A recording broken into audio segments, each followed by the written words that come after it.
네, 제가 올라오기 전에 우리 박 목사님께서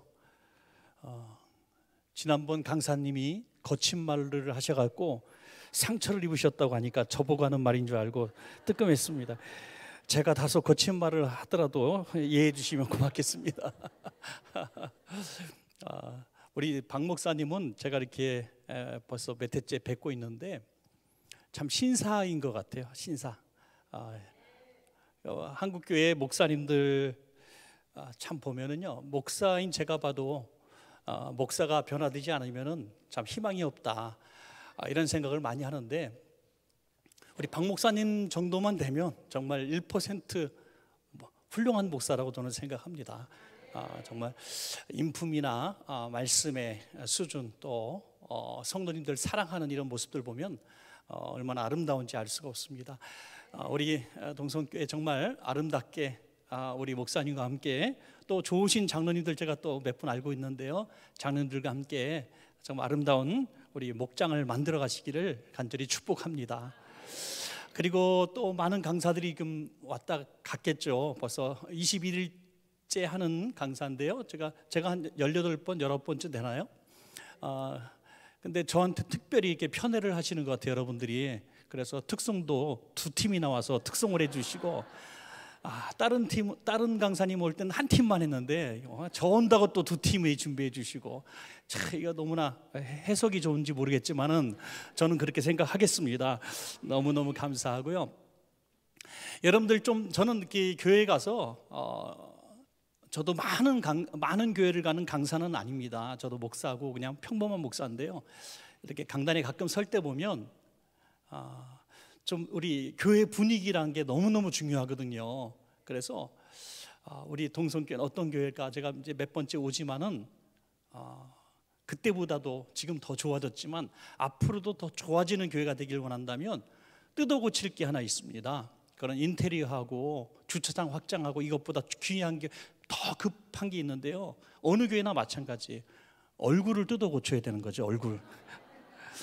그렇다고 해서 뭐 성령 수술 받으라는 얘기가 아니라 우리 성도님들이 좀 밝아야 되거든요. 밝아야 돼요. 여러분들이 만약에 천호동에서 뭐 만호동으로 이사 갔어요. 만호동으로 이사 갔는데 교회를 고르라고 여러 교회를 가는데, 어떤 교회 갔더니 다 썩난 얼굴로 서 있는 교회가 있고, 어떤 교회 갔더니 반가워가지고 아이고 어서 오세요, 언니라 불러도 되죠, 막 그러면서 막 맞이하는 교회가 있으면 어느 교회 가고 싶겠어요? 뭐 당연한 거 아니겠어요?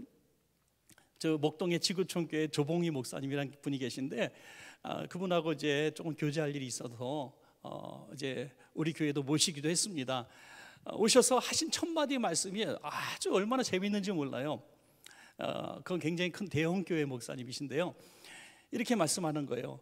여러 교회를 제가 가서 봅니다만은 그 교회가 어떤 교회인지 제가 단번에 알아맞히는 비결이 있습니다 하면서, 여기도 내가 써보겠습니다 하면서 제가 섬기는 교회에서 사용하는 거예요. 아주 웃기지도 않은 아재 개그를 하나 하시는 거예요. 웃기지도 않는. 그러면 그 반응을 보고 그 교회를 안다는 거예요. 어떤 교회 갔더니 이 열심히 아재 개그를 했는데, 뭐 저딴 목사가 다 있어, 저게 언제적 개그인데, 목사가 설교 알았으면 설교나 해야지, 뭐 농담으로 시작하나, 이렇게 팔짱 딱 끼고 이렇게 있는 분이 있대. 눈을 딱 감아버리는 분. 그러면 그 교회는 어떤 교회냐? 골 때리는 교회다. 근데 어떤 교회 가서 똑같은 예화를 했는데 옆 사람 때리고 난리가 아닌 거예요.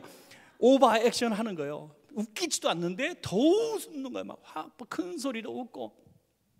아까 특송하실 때 제가 반응을 보니까 동성교회는 최소한 골 때리는 교회가 아니라 은혜로운 교회예요.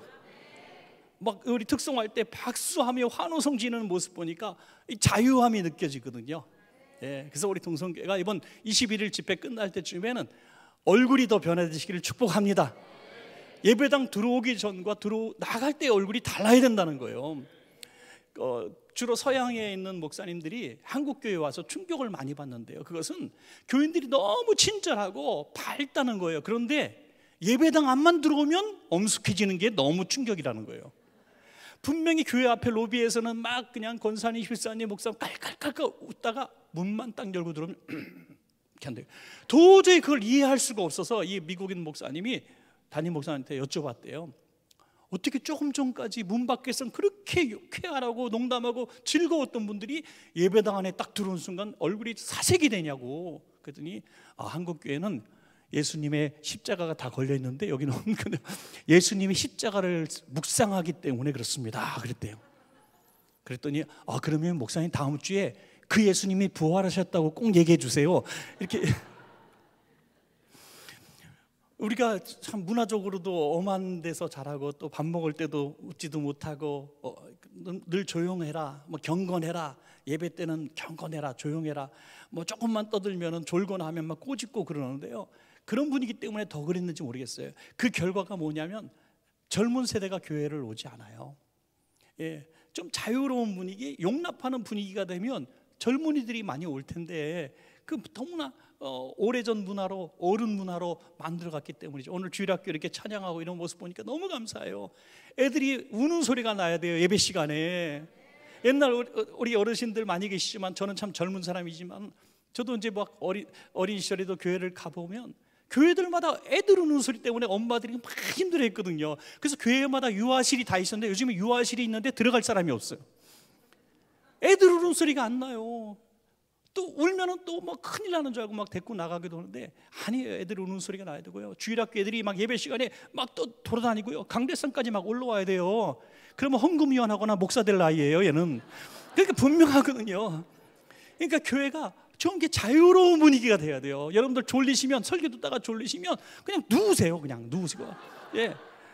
남편이 교회만 가면 조는 남편이 있죠, 그죠? 손 이렇게 들다는 얘기는 아니고, 하여간 교회만 가면 조는 남편이 있어. 정말 창피해 죽겠대요. 코까지 골아, 침 흘려. 그럴 때요, 당신 교회 나 옆에 못 앉겠어 그러지 말고 다음 주에 베개를 들고 오세요. 차라리 시컨 주무시게 하는 말이에요.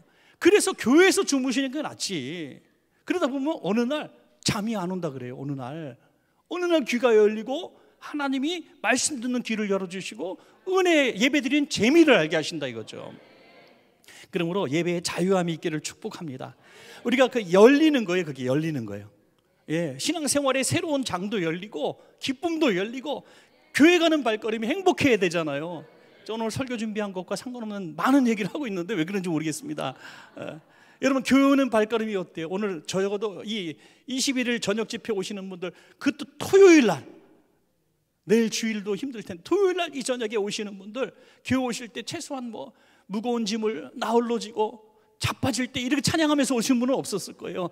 행복하게 오셨을 거예요. 할렐루야. 그런데 많은 어떤 분은 주일이 제일 힘든 분이 있어요. 주일날 가는 게 너무너무 싫은 거야. 교회 가서 사람 만나는 것도 싫고 예배하는 것도 싫고 나한테 상처 준 사람이 있고 미움 주는 사람이 있고 정말 마음에 안 드는 사람이 있고 힘들거든요. 그래서 어떤 분은 그런 얘기를 해요. 저는 주일이 제일 힘들어요. 얼마나 슬프고 비참한 일입니까? 주일이 제일 기다려지는 날이 돼야 되고 제일 행복한 날이 돼야 되는데 주일이 제일 힘든다는 게 왜 그럴까요? 참 어려운 일 아니겠습니까? 우리 신앙생활에도 이런 기쁨이 없으면 절대로 복을 받을 수가 없습니다. 저는 그래서 우리 동성교회 성도님들이 아까 조금 전에 말씀드린 것처럼 정말 대한민국에서 제일 밝은 표정의 성도님 되시기 바랍니다, 여러분. 예? 그래서 웃는 얼굴들을 많이 하셔야 돼요. 저는 그렇게 하고 있지는 않지만 교회에서 가끔 농담식으로 얘기해요. 교회 현관 앞에 들어오는 입구에 거울 하나 달고 나갈 때 거울 달아놔가지고 들어올 때 사진 탁 찍어갖고 나갈 때 사진 그 얼굴 보여주는 거예요. 그래서 그 얼굴과 바뀌지 않은 얼굴이 되면 그냥 2부 예배 드리고 3부 예배 드리고 다시 드리라고. 얼굴 바뀔 때까지. 여러분 얼굴이 전도지인 줄로 믿으시기 바랍니다. 아무리 전도하는데 내 얼굴이 마귀 사촌 동생 같아가 생겨가지고 어떻게 전도가 되겠냐 이죠. 예. 동남아 갔더니 싸움닭이 있더만요. 싸움닭 투개. 야, 눈 보니까요 살벌해요. 발도 이따만하고요. 근데 그게 대한민국 교회의 성도들이 그런 모습을 하고 있는 교회도 있더라고요. 싸움닭. 여기서 쏘고 저기서 쏘고. 그런 교회가 무슨 행복한 교회가 되겠고 성장하는 교회가 되겠습니까? 우리 우리 동성교회 우리 오늘 예배 참석하신 분들, 저는 다른 분들은 모르겠어요. 오늘 참석하신 분들이 웃음의 전도사님들이 되시기를 축원합니다. 여러분 얼굴 보면 웃지 않을 수 없게 만들어 버리는 거예요. 예, 직분이 뭐가 의미가 있겠고, 연조, 신앙 연조가 무슨 의미가 있겠습니까? 내가 먼저 웃어주고 내가 먼저 안아주고 말이죠.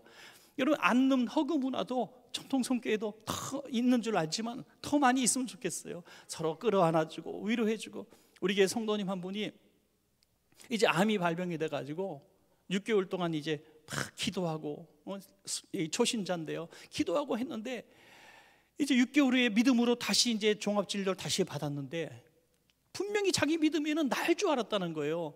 그런데 암이 더 확장이 된 거예요. 너무너무 마음으로도 상하고 너무 불안해가지고 이제 산에 무조건 올라간 거예요. 교회 뒷산에 올라가서 막 울면서 걸었어요. 그냥 울면서, 누가 보든지 말든지 막 울면서 산책로를 걷고 있는데 누가 뒤에서 자기를 덥석 끌어안는 거야. 뒤에서 이렇게. 그래서 노라고, 누구세요? 노라는데 대답도 안 하고 막 끌어안고더니 막 우시는 거예요. 같이 막 울었죠. 뭐 누군지도 모르고. 한참 울다가 뒤돌아보니까 교회 권사님인 거예요. 권사님. 이 젊은 신자가, 아주 젊은 신자, 40 초반의 젊은 집사가 말기암에 걸려가지고 그렇게 울고 있는 걸 이 권사님 보고 너무 불쌍해가지고 뒤에서 콕 끌어안고 같이 우신 거예요. 이분이 그때 뭐라고 고백했냐면, 나중에 교회 와서 고백했죠. 성도들 앞에서. 난 그때 예수님을 만났어요. 예수님 만났어요. 아, 예수님이구나. 이분이 예수님이구나. 그리고 이분이 지금 건강을 회복해가지고 교구장 사역을 하고 있습니다. 여러분, 얼마나 감사한 일이죠. 여러분, 이것이 열리는 거예요.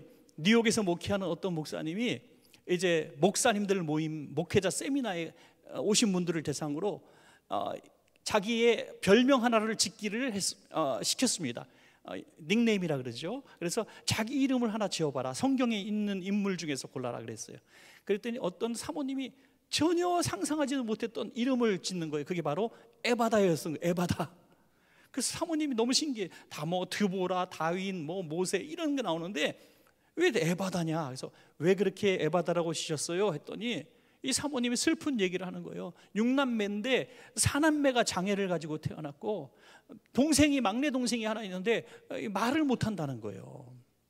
너무는 불쌍하고 이 가문이 저주받은 가문인 것 같고 너무 힘든데 동생만 보면 너무 눈물이 난다는 거예요. 그래서 내 이름이라도 에바다라고 해서 이 동생이 말을 할 수 있으면 좋겠다. 얼마나 간절한 소원을 말했는지 알 수 없습니다. 그 얘기를 듣는 목사님들, 사모님들이 많이 눈물을 흘렸다고 하는 것이죠. 오늘 본문에 등장하는 이 사람도 말을 못하고 듣지를 못하는 사람이에요. 듣지 못하니까 말 못하는 거 당연하겠죠. 그래서 사람들이 불쌍하게 여겼는데 예수님이 가신다는 소식을 듣고 예수님 앞으로 데리고 나온 거예요. 여러분, 말을 듣지도 못하고 하지도 못하는 사람이 어떻게 예수님에 대해서 들을 수 있겠습니까? 지금처럼 뭐 점자책이 있겠어요? 뭐 설명하는 영상이 있겠어요? 말을 해야 알아듣죠. 그런데 못 듣고 있는 그 사람을 데리고 나온단 말이죠. 그래서 예수님이 그를 고쳐주시는 이런 상황이 이제 오늘 성경의 말씀이 됩니다. 여러분, 영적으로든지 육적이든지 똑같다는 거예요. 귀가 있어도 듣지 못하는 거예요. 영의 귀가 열리지 않으면. 그래서 주님이 하신 이 비유법이 뭡니까? 귀 있는 자는 들을지어다. 귀 있는 자는.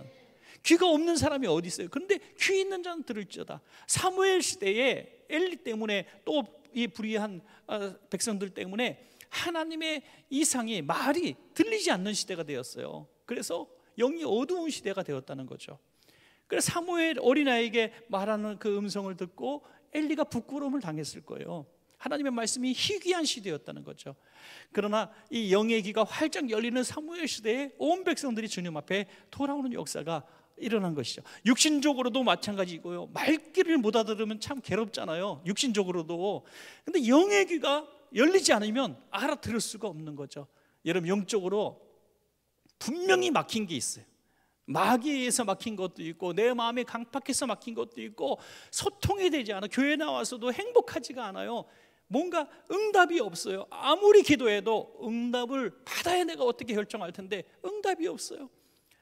전에 예수님 살아계신 것도 내가 믿었고, 전에는 기도하면 응답도 잘 받았는데 지금은 그냥 신앙생활을 오래 했는데 하나님의 음성은 들린 적은 아주 옛날 얘기고, 부르짖어 기도했을 때 막 방언기도 나고 통역이 나오고 이랬던 것은 아주 옛날 얘기, 추억처럼 묻어둔 분들이 혹시 계시다면 영적인 이 세계가 먼저 다시 열리고 회복되시기를 축원합니다. 여러분, 우리 동성교회 성도님, 이 자리에 모이신 성도님만이라도 다시 영적인 귀가 열리고 영적인 입술이 열리기만 하면 여러분, 이 교회도 활짝 열리고 또 여러분 삶의 문제도 열릴 줄로 믿습니다. 그 순서가 있는 거예요. 첫 번째로, 그래서 기도의 문이 먼저 열려야 됩니다. 기도의 문. 마가복음 7장 32절에 사람들이 기먹고 말 더듬는 자를 데리고 예수께 나와 안수하여 주시기를 간구했다 그랬어요. 사람들이 데리고 와서 안수기도 해주기를 간구했다. 여러분, 얼마나 귀한 얘기입니까? 우리 동성교회 성도님들 가운데에 분명히 이 말 못하는, 듣지 못하는 사람과 같은 가족이나 친구나 이웃이 있을 겁니다. 그들은 어떤 얘기를 해도 복음을 받아들일 생각도 하지 않아요. 전도가 되지 않을 수도 있어요. 어떻게 해야 됩니까? 우리는 영적인 귀가 있어서 들리는데, 하나님의 말씀이 믿어지는데 그 사람은 믿질 않는 거예요. 왜? 들리지 않으니까. 들리지 않습니다. 아무리 주님 살아계시다고 얘기해도 믿지 않아요. 어떤 분이 그런 얘기, 너무 답답하니까 예수님이 어느 날 서울 상공에 촥 나타나셨고 나는 예수니라, 나 다 믿어라 그러면 믿지 않겠느냐? 아니에요. 그래도 안 믿을 사람이 있다는 거예요. 지옥까지 천국까지 갔다 온 사람이 얘기해도, 나사로가 다시 태어나서 얘기해도 안 믿는 사람 안 믿는다는 거예요. 왜? 이건 영적인 세계이기 때문에 마귀가 길을 막고 있는 거예요. 마귀가 길을 막고 있어요. 열리지 않아요. 그러면 우리는 전도 안 되고 교회 안 나오는 우리 자녀들, 주일학교 때 열심히 나오고 학생 회장까지 했는데 이놈이 대학 가고 청년이 되고 장가 가고 시집 가더니 교회를 멀리하고 안 나오는 거예요. 너무너무 안타깝잖아요. 어떻게 하겠어요? 그 큰 애들을. 우린 다시 그 아이를 붙들고 사정하는 것보다 더 급한 일이 있는 거예요. 주님, 저의 영적인 귀와 눈을 열어주시옵소서. 그럴 때 하나님께서 그 자녀들을 만져주셔서 귀를 열어주시는 것이죠. 여러분, 그 굉장히 중요한 것입니다. 제 친구 목사님이 계신데요, 친구 목사님의 형님이 경찰청에서 오토바이를 타시는 분이에요. 경찰 오토바이. 그런데 아주 멋쟁이죠. 등치도 좋고 체력도 최고로 좋아요. 아무리 친구 목사님이 전도를 해도 들을 리가 없는 거예요. 뭐 친구 동생이 목사라도 교회 안 나가는 거 할 수 없잖아요. 그죠? 할 수 없습니다. 너무나 안타깝게 눈물로 기도하는 중에 어떤 일이 벌어지냐면, 이 형님에게 암이 발병을 하는데 발견해서 갔을 때는 이미 늦은 거예요. 암이 앞에도 있고 뒤에도 있어서 수술을 동시에 할 수 없대요. 뒤집어 놓고 수술을 해야 되는데 엎을 수가 없는 거예요. 허공에 매달아 놓고 수술할 수도 없는 거고, 그래서 또 너무나 말기암이라 이쪽 수술하면 이쪽을 또 할 때까지 기다릴 수가 없어요. 그래서 다 닫아놨대요. 열었다가 다시 닫았대요. 그리고 시한부, 이제 당신은 뭐 1년 2년 내에 죽습니다. 틀림없이 죽습니다. 이 결론이 난 거예요. 수술도 못해요. 그래서 그때서야 동생 말 듣고 교회를 나온 거예요. 광주에 있는 교회인데, 전라도 광주 교회를 나왔는데 너무나 갈급하고 절박하다 보니까 복음이 쏙쏙 들어오는 거예요. 전에는 그렇게 동생이 울면서 얘기 또 안 들었던 복음이 이제 설교 시간에 들리는 목사님 말씀이 쏙쏙 들어오더니 몇 개월 만에 주님을 영접해버리고 세례도 받고 새 사람이 되었네요. 그러니까 너무나 감사한 거예요. 그분의 고백이 뭐냐면, 이제 난 죽어도 한이 없다는 거예요. 내가 암 때문에 교회를 나왔는데 죽어도 한이 없다. 그러니까 나는 이제 죽는 날까지, 지금까지는 부끄러운 삶을 살았으니 이제부터 주님 영광 위에서 살겠다면서 교회에서 할 일이 뭔가 생각해 보니까 교회에 예배 시간에 도는 이 차가 없는 거예요. 그래서 뭐 교육자들이 가끔 뭐 봉고차로 이렇게 운전하고 하는데 안 된 거예요. 그게 보니까. 그래서 이거는 뭐 교육자가 할 일이 아니라 내가 할 일이다 하면서 본인이 운전을 하는데 교인이 차 갖고 부족한 거예요. 그러니까 자기 돈으로 대형 버스를 샀어요. 자기 돈으로 대형 버스를 사서 자기가 기사가 되어가지고 모든 예배에 운행을 시작합니다. 여러분, 저녁 예배, 낮 예배, 수요 예배, 막 교회가, 교인들이 막 더 많이 예배당을 나오는 거예요. 그렇게 이분이 생각하기를 내가 몇 개월이나 하겠느냐라는 생각으로 했더니 1년을 해도 안 죽고 2년을 해도 안 죽고 3년을 해도 안 죽더래요. 그래서 괜히 오래 하나 보다 생각도 들더래요. 그래서 이게 너무너무 오래 해도 계속 이게 내 병이 낫나 해서 병원에 가면요, 암이 그대로 있다는 거예요. 암이 없어지지 않았어요. 그래서 다시 또 진단을 받고 또 1년이면 내가 죽겠거니 2년이면 죽겠거니 하다가 교회에서 안수 집사가 되고 재정부장이 되도 안 돌아가셨어요. 지금 20년째 살고 계세요. 20년째. 할렐루야. 그런데 지금도 병원 가서 진단하면 암이 그대로 있는 거예요. 야, 그럼 싹 암 제거하면 하나님이 도망가 버릴까 봐 암은 그대로 두고 살게 하시는 거예요. 참, 하나님도 밀당의 천재신 것 같아요. 자, 그래서 우리가 기도 제목이 없는 게 불행한 일입니다, 여러분.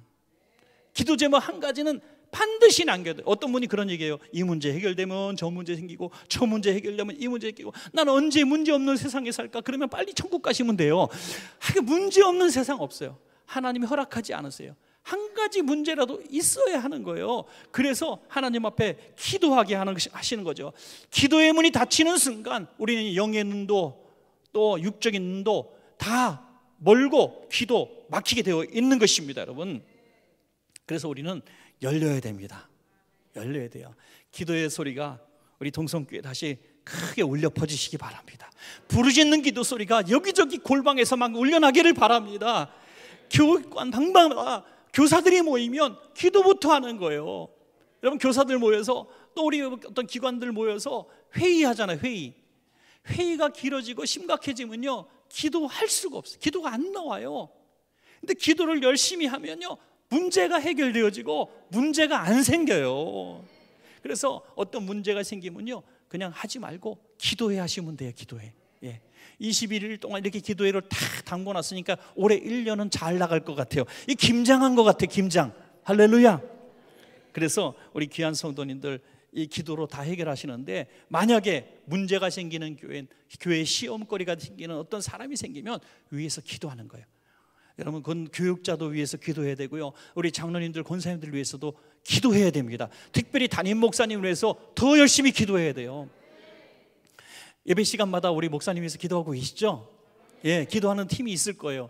저희 교회도 있는데 모든 예배 시간에 설교자를 위해서 기도하고 있습니다. 그런데 우리가 교회 건축을 10년 전에 했는데, 건축하기 전에 임시 예배당 가서 예배를 드릴 때가 있었어요. 임시 예배당이 이렇게 강당인데 강당 밑에 교실이 하나 있어서 딱 강대상 밑에서 기도하는 거예요, 교인들이.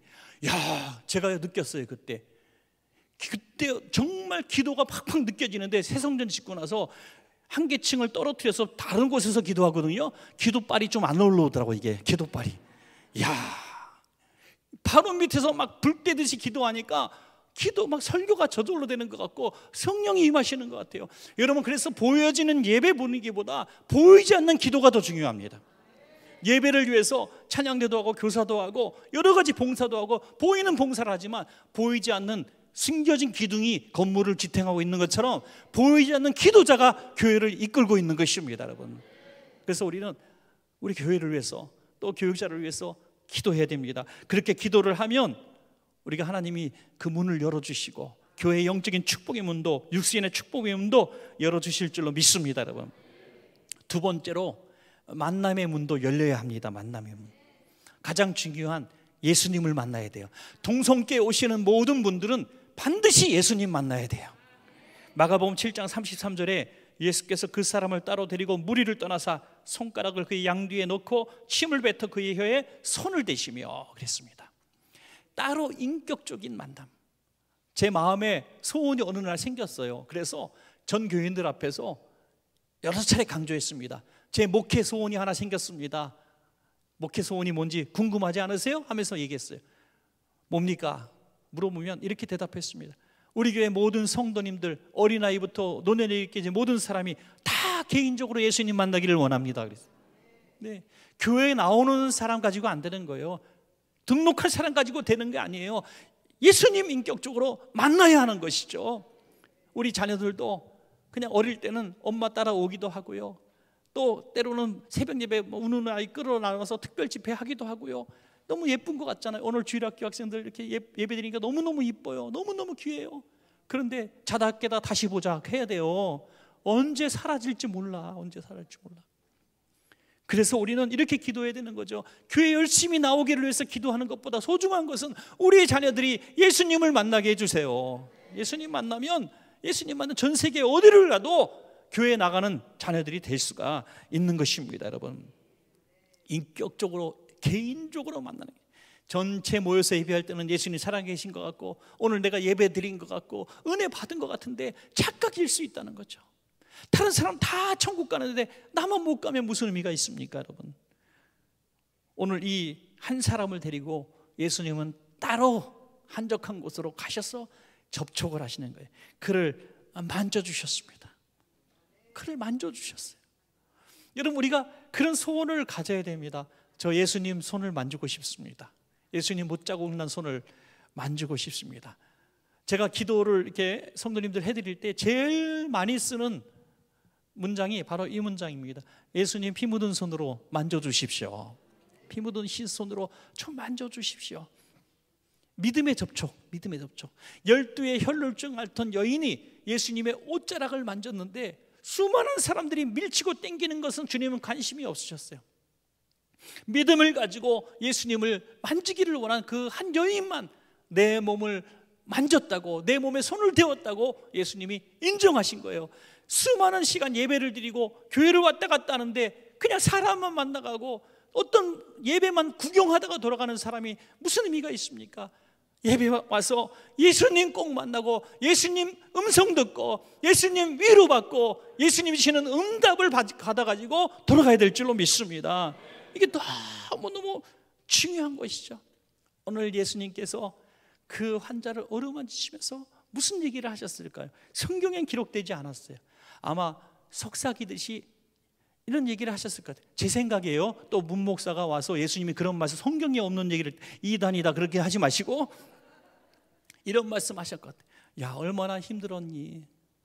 듣지도 못하고 말도 못하고 어릴 때부터 속어 있잖아요. 그런 소리 들어가면서 요즘엔 장애인 뭐 이렇게 좋은 얘기도 있지만 옛날에 얼마나 쌍스러운 소리를 했어요. 그렇게 얼마나 그런 모욕을 당하게 하면 얼마나 불쌍하니, 얼마나 힘들게 살았니 하면서 어루만져 주셨을 거예요. 그리고 이런 얘기도 하셨을 것 같아요. 야, 네가 듣지 못하고 말 못하는 거 네 잘못 아니야. 네 잘못 아니야. 이게 네 죄 때문이 아니야. 이렇게 얘기하셨을 때 그의 마음의 문이 활짝 열렸을 것 같아요. 우리 교회 안에 성도님들이 있을 때 성도님 어떤 상처 입은 일들이 있을 수 있어요. 어떤 사고를 치는 일들이 있을 수 있어요. 그때 뭐 정의의 용사라고 이 얘기 누가 안 하면 내가 하랴 하면서 책망하고 잘잘못 따져내는 꼭 그런 재판관 같은 사람이 있어요. 절대 그거 해결되지 않아요. 예수님처럼 그에게 찾아가서 어루만져 주면서 실수하고 잘못하고 죄를 지은 사람이라도 어루만져 주면서 위로해 주고 또 이해해 주려고 애를 쓰고 나도 그런 상황에 있었으면 나도 그런 실수할 수 있었어 하면서 괜찮아, 당신 잘못이 아니야 라고 얘기할 수 있어야 된다는 거죠. 여러분, 어떤 성도님이요, 남편이 바람을 폈어요. 몇 년 동안 그냥 숨기고 살았어요. 교인들 창피하니까, 남편도 교인이고 창피하니까 참았어요. 10년 가까이 참아 숨죽이며 살았어요. 그런데 소문이 나기를 이 여자가 바람을 펴서 남편이 집에 안 들어온다고 거꾸로 소문이 났네. 거꾸로. 참 얼마나 속상한. 다 성도들이 이렇게 쳐다보고 그 남편 참 착한 남편인데 저 여자가 바람 펴서 그래. 거짓말을 해가면서 이 소문이 막 퍼지는 거예요. 얼마나 가슴이 아픈지, 얼마나 속이 상한지 교회를 떠나버릴 수밖에 없는 거죠. 사실은 거꾸로인데 만약에 그때 가서 누군가 찾아가서 그 혼자 버림받은 그 여집사님을 끌어안고 당신 남편 떠난 거 당신 잘못이 아니에요. 당신은 선하게 살아보려고 가정 지키려고 했는데 남편이 바람나서 나가는데 얼마나 마음이 아프세요 하면서 이해해주고 한 번만 끌어안아줬다면 얼마나 좋았을까. 얼마나 좋았을까.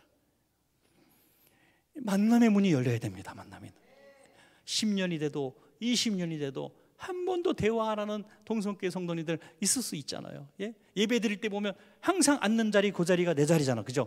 어떤 성도님이 와서 자기 자리에 앉았다고 옮기래.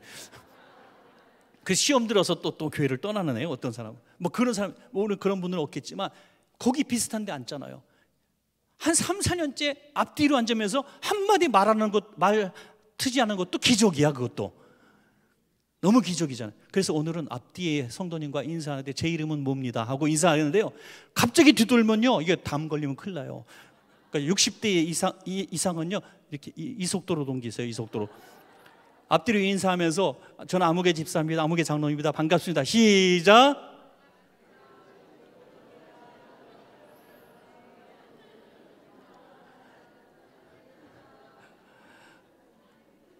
이거 우리 동성교회가 분위기가 좋네. 분위기가. 야, 목사님 참 행복하시겠어요. 할렐루야. 제가 참 가만히 생각하니까 목사님 때문에 성도들이 복 받았는 줄 알았더니 성도들 때문에 목사님의 복을 받았네요. 아이고, 너무 분위기가 좋습니다. 할렐루야. 정말 우리 동성교회가 좋고 행복한 성도, 좋은 성도가 많다고 생각하는 분들은 아멘. 아멘 믿음대로 되는 거예요. 내가 먼저 문을 열고, 내가 먼저 만남의 문을 열고 접촉을 하는 거예요. 대화하는 거예요. 이해하려고 하는 거예요. 만나주려고 하는 거예요. 어떤 성도님이 교회를 10년째 나왔는데 친구가 2명이가 3명밖에 없어. 너무 외롭대요. 너무 외롭대. 제가요 얼굴에 면전에 대고, 아이고 집사님, 그게 왜 교회 잘못이고 다른 성도 잘못입니까? 당신이 마음문을 열지 않고 당신이 그렇게 이기적으로 사니까 그런 거 아니에요? 그렇게 말을 하려다가 절대 못하죠. 그렇게 못하고, 아이고 죄송해요, 다른 분들이 좀 가서 좀 대화 좀 하라고 할게요, 이렇게 얘기했지만 속마음은 안 그래요.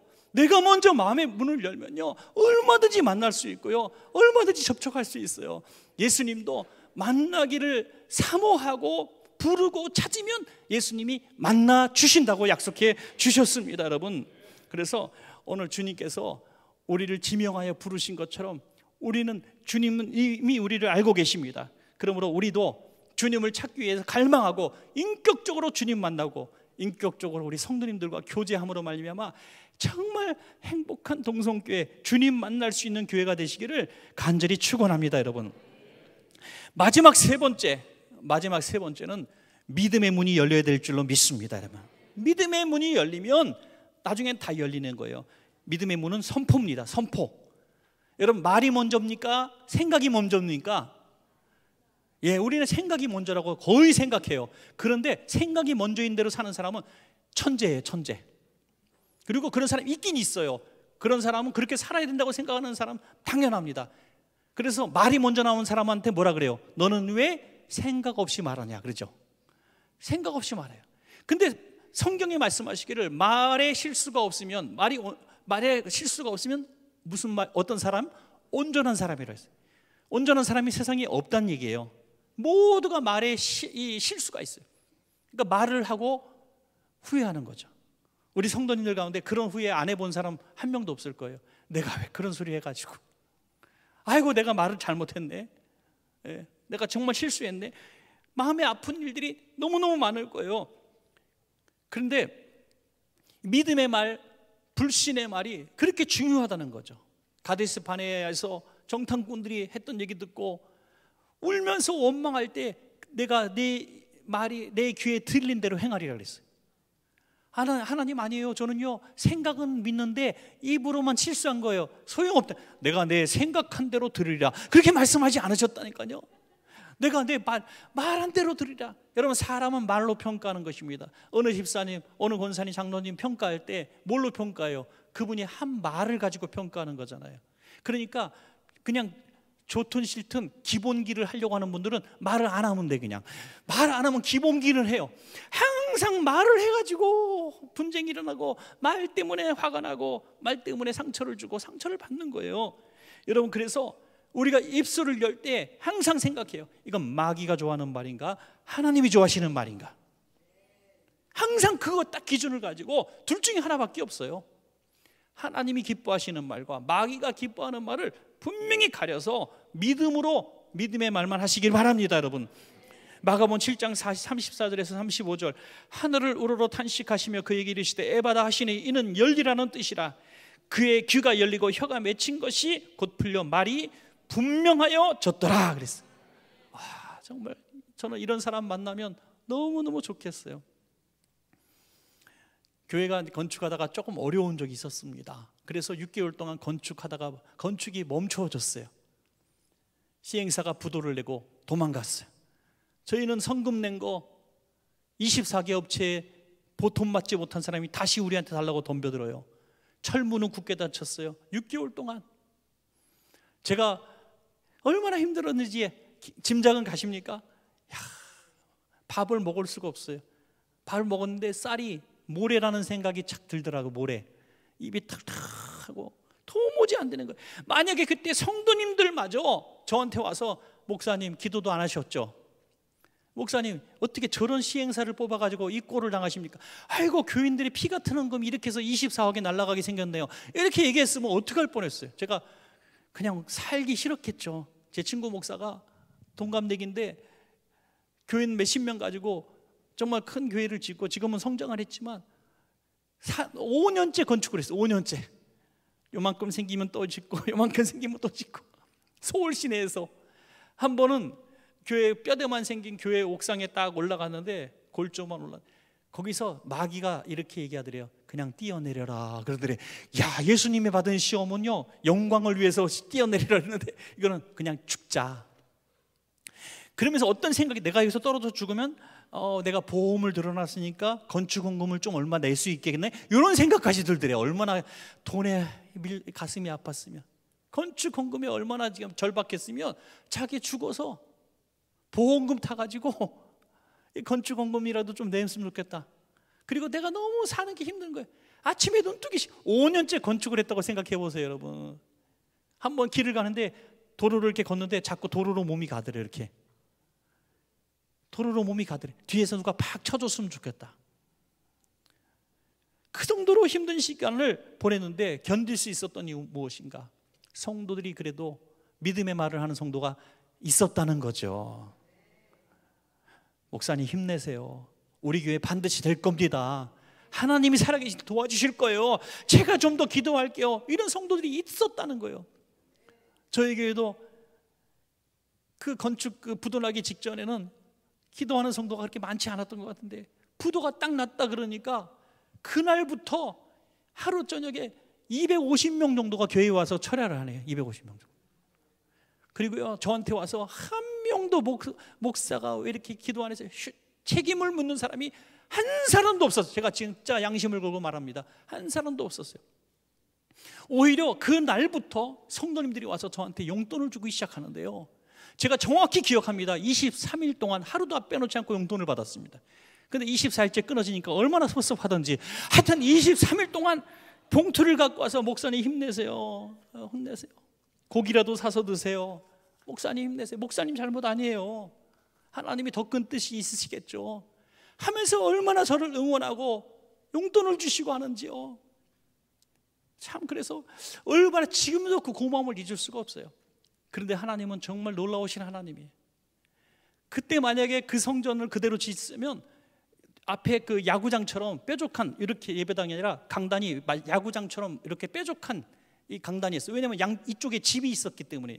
이쪽 땅은 우리 땅인데 이쪽에 집이 딱 한 채가 있어서 집을 이렇게 뾰족하게 질 수밖에 없는 거예요. 균형 맞추느라고. 또 여기는 이렇게 짓고 이렇게 질 수도 없잖아요. 그래서 뾰족하게 야구 이제 포스석처럼 마른 다이아몬드 골로 만들기로 설계가 돼 있었는데 부도 나서 6개월 된 그 상황, 그 안에 요 집이 우리 교회한테 집을 파네요. 그래서 사가지고 지금 우리 동성교회처럼 반듯하게 강단을 만들었어요. 설계 변경해갖고 300평을 더 줬어요. 그래서 똑같은 돈으로. 할렐루야. 야, 진짜 은혜의 부도. 야, 부도 안 났으면 어떡할 뻔했을까. 야, 하나님이 그렇게 복을 주시고 기도를 가지시더니 하나님의 뜻대로 지금 훨씬 더 아름다운 성전을 만들어 주셨습니다. 믿음의 문은요 선포한 사람만 복을 받는 거예요. 그때 우리 교회는 부도 났어요, 아이고 우리 교회는 기도 안 해서 망했어요, 이딴 소리 하는 사람들이 복을 받을 수 있었겠습니까? 절대로 복을 받을 수가 없는 거예요. 믿음의 말을 해드린 거예요. 우리 성도님 한 분은 참 분노할 만한 상황이 벌어졌어요. 뭐냐면 남편이 이제 프랑스 주재원으로 갔어요. 주재원으로 가가지고 같이 간 거예요. 가서 3년 동안 그곳에 있다가 한국에 돌아왔어요. 돌아와서 몇 개월도 안 됐는데 횡단보도를 걷는데 자동차가 몸을 딱 쳐가지고 뷰 날아갔어요. 이분이 프랑스 가서 남편 일할 때 3년 동안 열심히 미대를 다녔어요. 미대 다녀서 석사를 받았어요. 미술학 석사를 받았어요. 그래갖고 이제 한국에 와서 화실도 열고 막 꿈에 부풀어 있었는데 오자마자 뻥 날아가지고 공중에 몸이 뜬 것까지밖에 기억이 안 난대요. 떨어졌는데 병원인 거죠. 온몸이 다 둥둥 붕대로 감싸 있고 수개월 동안 병원에서 치료를 받았는데 제가 몇 개월 만에 처음 얼굴을 봤죠. 이 코로나 시간이라 저거 안 됐잖아요. 면회가. 가서 아이고, 할 말이 없는 거예요. 그렇게 와서 이제 한국 교회 돌아와가지고 충성한다고 봉사한다고 화실 열고 이제 막 꿈이 막 부풀어 있었는데 이게 뭔 일이에요? 할 말이 없는데 이분이 놀라운 얘기를 하는 거예요. 전 너무너무 감사하다는 거예요. 너무너무 감사해요. 그렇게 엄청난 속도로 부딪혀갖고 몸이 하늘로 떴는 경험도 했는데 어디가 불구가 된 데가 하나도 없는 게 너무 신기하다는 거죠. 재활 치료 받으면 다 회복되는 거예요. 생명을 건져주시고 어디가 불구가 안 되게 하신 하나님이 너무너무 감사하다. 또 하나 감사한 것은 내가 가해자가 아니라 피해자인 게 얼마나 감사한지요. 그런 게 내가 가해자가 됐으면 얼마나 내가 부끄럽고 원망스럽고 후회했겠느냐 이거예요. 피해자니까 감사하다는 거예요.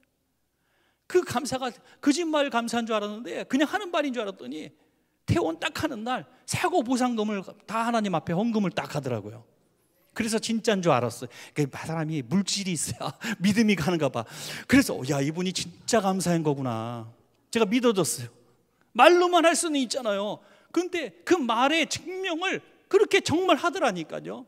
그래서 제가 야, 사고 좀 누가 안 나나? 또 이렇게 할 수는 없고, 사고 안 나면 몰랐던 감사를 사고 나니까 감사를. 제가요 2가지 깜짝 놀란 게 있어요. 하나는 매일 사고 안 나고 이 자리에 있으면서 감사 안 하는 사람 보고 깜짝 놀랐어요. 2번째로 사고 안 날 때는 감사 안 했는데 사고 난 다음에 감사하는 거 보고 또 깜짝 놀랐어요. 이게 도대체 뭡니까? 도대체 무슨 일이에요? 그러니까 하나님은 우리에게 고난을 주시는 것이 이 기쁨이고 은혜라는 것을 깨달으라 이거예요. 고난당할 때 기뻐하라는 거예요. 기뻐하라는 거예요. 왜? 그 고난을 통해서 우리는 영의 문이, 닫혔던 영의 문이 열리는 거예요. 열려서 고난당해서 병원에 누워보니 하나님이 보이는 거예요. 그제서야, 이제서야 보입니다. 이제서야 보입니다. 어떤 분이 너무나 교회 안에서 말썽꾸러기고 톡톡 찌르고 쏘는 말을 잘하시는 분, 상처를 많이 주신 분이 있어요.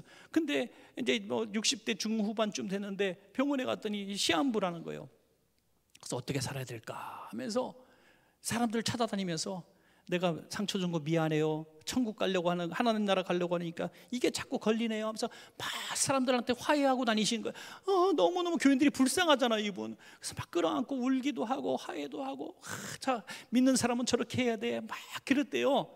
그래서 너무나 이분이 영웅처럼 됐는데 병원에 어느 날 갔더니 오진이야, 오진. 안 죽는데요. 그 다음 주부터 다시 살 맞게 돼야 되래, 사람들은.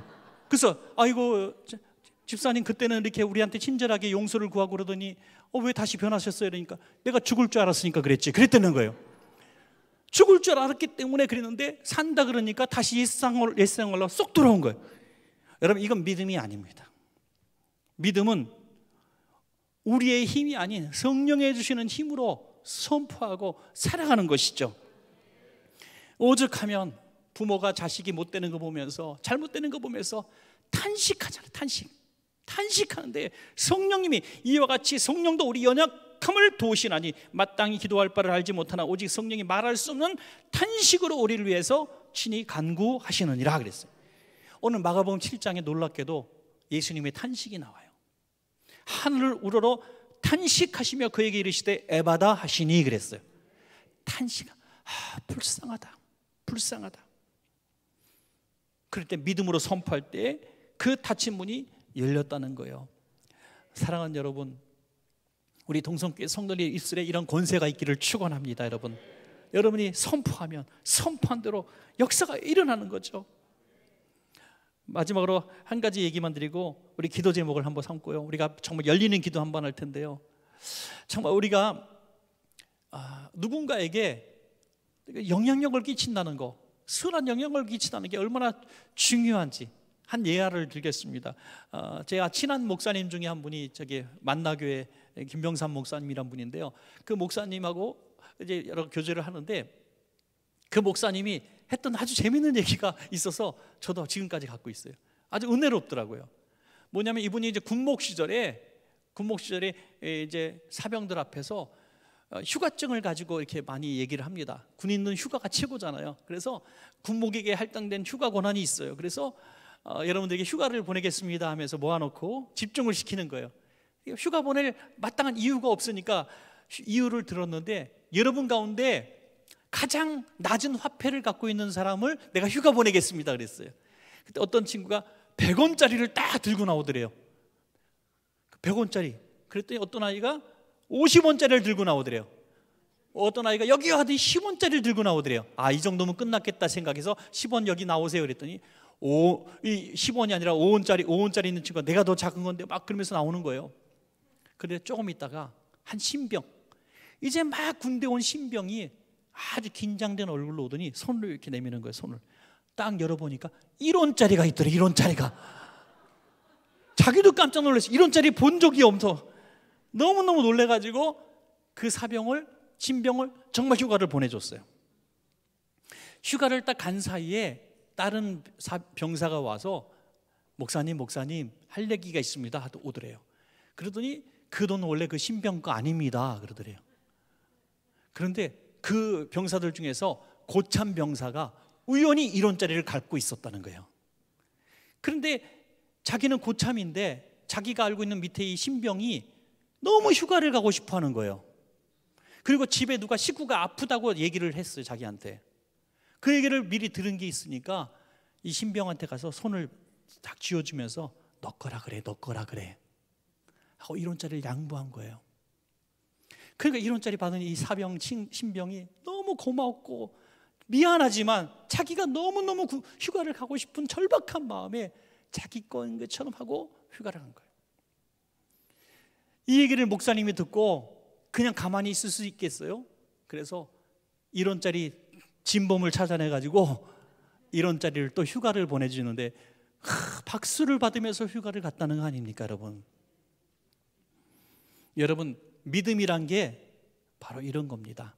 지금 우리가 가지고 있는 모든 것 다 합쳐봐야 세상의 것 1원짜리밖에 안 되는 거예요. 1원짜리. 그런데 그 1원짜리 믿음의 문이 열리지 않으면 절대로 하나님의 뜻대로 사용할 수가 없는 거예요. 그러나 믿음의 눈이 열렸어. 믿음으로 내 생명도 시간도 물질도 재능도 그렇게 1원짜리를 주님 앞에 양보하고 사용하고 이웃을 위해서 사용하고 교회를 위해서 쓰다 보면 하나님은 1원짜리가 아니라 영광과 박수를 받으며 하나님 나라의 유산을 허락해 주실 줄로 믿습니다. 여러분, 우린 그걸 바라보는 거죠. 믿음의 눈 들어 어디를 보라? 하늘나라를 보라. 믿음의 눈을 들면 결국 하나님 나라가 보이는 것이죠. 여러분, 오늘 말씀의 제목이 뭡니까? 에바다 열려라 하는 거예요. 육신의 문도 닫힌 문도 영의 닫힌 문도 다 열릴 수 있습니다. 여러분, 이 기도로 열릴 수 있고요, 예수님과의 만남을 통해서도 열릴 수 있고요, 우리에게 생기는 성령이 주시는 믿음의 말로도 열릴 수가 있는 것입니다. 반드시 여러분 닫힌 모든 것들이 확 한번 열리기를 바랍니다. 답답한 거 많잖아요. 다시 한번 옛 첫신앙 찾고 뜨거운 기도 찾고 부흥 찾고 여러분 가정이 잘 되고 자녀가 잘 되고 형통의 복을 누리시기를 주님의 이름으로 간절히 축원합니다.